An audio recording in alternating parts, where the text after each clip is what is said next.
વર્ષા કરતો લક્ષ્મીનારાયણ રાજયોગ।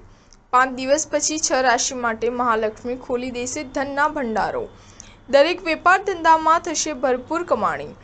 જ્યોતિષમાં લક્ષ્મીનારાયણ રાજયોગને વિશેષ મહત્વ આપવામાં આવ્યું છે। એ ખૂબ જ શુભ માનવામાં આવે છે। જ્યારે બુધ અને શુક્ર બંને ગ્રહો કોઈપણ રાશિમાં એકસાથે હોય છે ત્યારે લક્ષ્મીનારાયણ યોગ બને છે। આ યોગથી દેવી લક્ષ્મીની કૃપા વરસે છે, ધન ધાન્યની વર્ષા થાય છે। 31 જુલાઈથી સિંહ રાશિમાં શુક્રનું સંક્રમણ થશે, જે લક્ષ્મીનારાયણ યોગ બનાવશે। વાસ્તવમાં બુધ અને શુક્રને સૌથી શુભ ગ્રહ માનવામાં આવે છે। જ્યારે આ બંને ગ્રહો એકસાથે હોય છે ત્યારે તેમની શુભ અસર વધે છે અને એ ધન, સમૃદ્ધિ અને સુખમાં પણ વધારો કરે છે। ઓગસ્ટમાં જ્યારે લક્ષ્મીનારાયણ યોગ અમલમાં આવશે ત્યારે મેષ, સિંહ અને બીજી ઘણી બધી રાશિઓના ભાગ્યના સિતારા ચરમસીમા પર હશે અને તેમને લક્ષ્મીનારાયણના આશીર્વાદથી ઘણો ફાયદો થશે।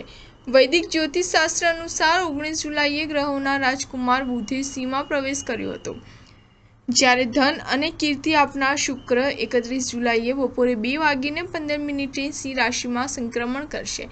સિંહ રાશિમાં આ બે ગ્રહોના સંયોગ રાશિમાં સંક્રમણ કરાવશે।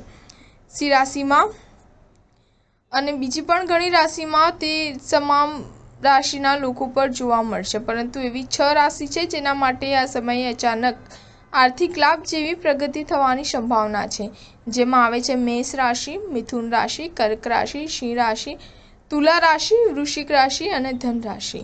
સ્ટાર ન્યૂઝ 7 હંમેશા સચ્ચાઈની સાથે।